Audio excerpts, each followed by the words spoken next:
আমরা যেটা আশা করছি বা পুরো বিশ্ব তাকিয়ে আছে যে আগামীকালকের দিকে, তা আগামীকালকে আগামীকালকে বিশ্ব হতাশ হবে, আমি শুধু এটুকু বলতে পারি।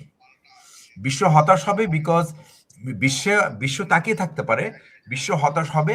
এখন তবে একটা জিনিস কি, এই যুদ্ধে কিন্তু ইরানকে কিন্তু একটা নতুন শক্তি হিসেবে কিন্তু আবির্ভূত হয়েছে ইরান। আপনি দেখেন যে ইরান কিন্তু হরমুজ কন্ট্রোল করছে, এখন ইউরোপ চেষ্টা করছে 1-to-1 ইরানের সাথে নেগোশিয়েট করতে, যার জন্য দেখেন এখন একটা একটা করে দেশ কিন্তু বেরিয়ে আসছে।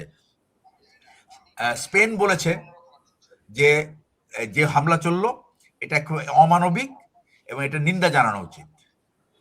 পর্তুগাল একই অবস্থা। তারপরে ফ্রান্স বলেছে they are not going to join the war.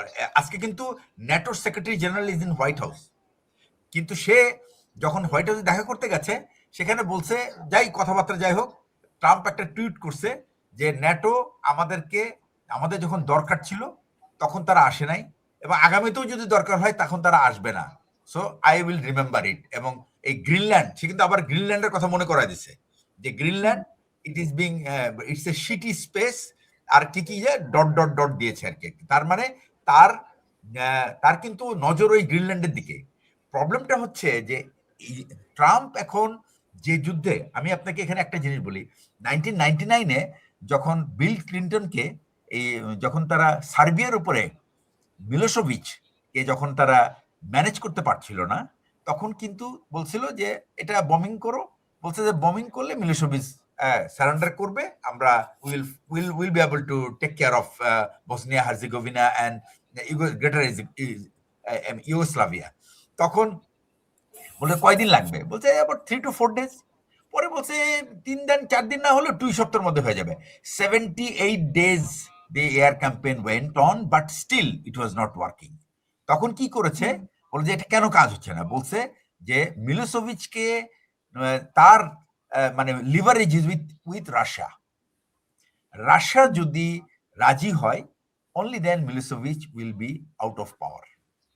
Otherwise, because Milosevicের all kinds of aid comes from Russia, তো তার মোরাল স্ট্রেংথটা রাশিয়ার কাছে। সো রাশিয়া তো এইখানে ব্যাপারটা হচ্ছে কি, ইসরায়েলে যতই চেষ্টা করুক, আমেরিকা যতই চেষ্টা করুক, ইরানকে তারা হারাতে পারবে না, বা ইরান হারার যোগ্য না, বিকজ ইরানের জন্য যে প্রিপারেশন, প্রথম কথা হলো কি, দ্য ভেরি অ্যাটেম্পট যে ইরানকে হারানোর যে চিন্তা করে তারা এই যুদ্ধটা শুরু করেছে, এবং ট্রাম্পকে কিন্তু অন্য কোনো প্রেসিডেন্টকে কিন্তু কনভিন্স করতে পারে না নেতানিয়াহু।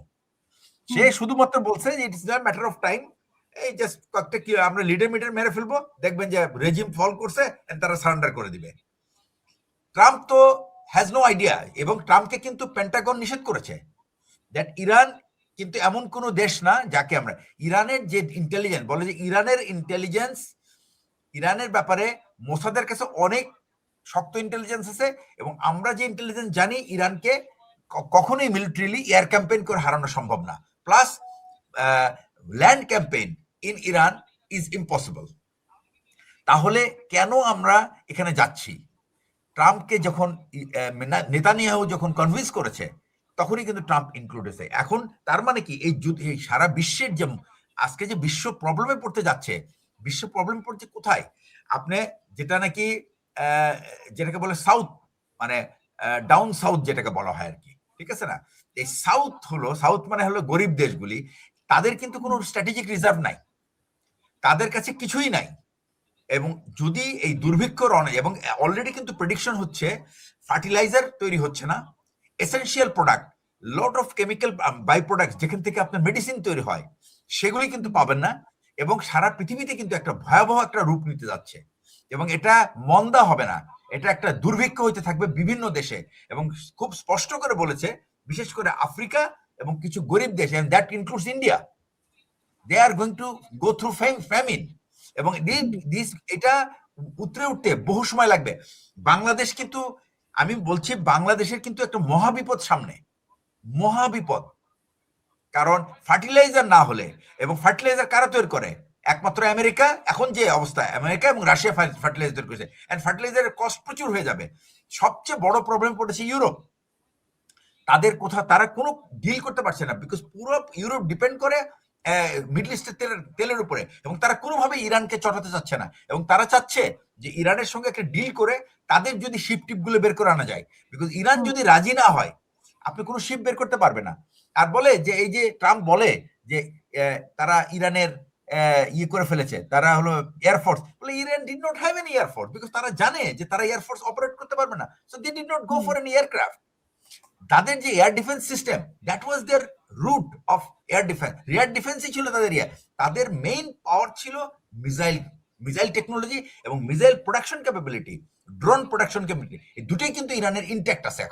এখনো বলা হচ্ছে যে Iran is having couple of like 40 to 50,000 missiles in their stock, and continuously they are getting the supply of materials from China and Russia plus technological help.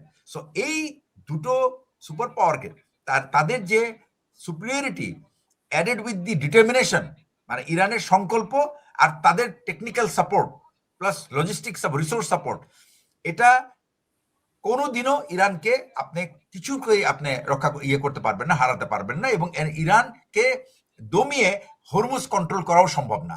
এবং আমেরিকা এই অপশন একেবারে বাদ দিয়েছে যে হরমুজের যে স্ট্রেটটাকে তারা ব্যাংকগুলিকে বা শোরগুলিকে তারা কন্ট্রোল করবে, ইট ইজ ইম্পসিবল। এই প্রপোজালটা কিন্তু বাহরাইন এনেছিল সিকিউরিটি কাউন্সিলে, যে আমরা একটা combinedly let us try and to control Hormuz, and European প্রত্যেকটা দেশ they have denied to take part in this, because তারা জানে যে it is a suicidal mission for them. আর এখন ইরানের যে নেভি, বলে ইরান ডিড নট হ্যাভ, তাদের 8টা-9টা পুরনো সাইজের ফ্রিগেট ছিল, তারা এই নেভেল পাওয়ার, তারা কি করেছে, তারা নেভাল ড্রোন দিয়ে ইউজ করছে, তারা কি করছে small boat with I would say antiship missile, এবং এইগুলি দিয়ে তারা, এবং that has created huge scare of all the navy. আর একটা জিনিস হলো কি, এখন সবাই বলছে, ইরান তো বলছে যে হরমুজ তো খোলা, যখন ইন্স্যুরেন্স কোম্পানি রাজি হবে যে আমি এই সমস্ত শিপ ইন্স্যুরেন্স করতে রাজি, তখন কিন্তু আপনি মনে করবেন যে দি হরমুজ প্রণালী ইজ ওপেন। আর যদি ইন্স্যুরেন্স কোম্পানি রাজি না হয়, ইরান কিছু না করলেও এই স্ট্রেট ইজ নট, বাংলাদেশের মতো বা এরকম ছোটখাটো যারা ইন্স্যুরেন্সের পরোয়া করছে না, তারা হয়তো বা রিস্ক নিয়ে কিছু জিনিসপত্র নিয়ে আসতে পারে, বাট বড় শিপ কখনোই এটা এদিকে যাবে না। আর যারাই ইসরায়েল এবং আমেরিকার সাথে যুক্ত এই যুদ্ধে, তারা এখান থেকে কোনো প্যাসেজ পাবে না।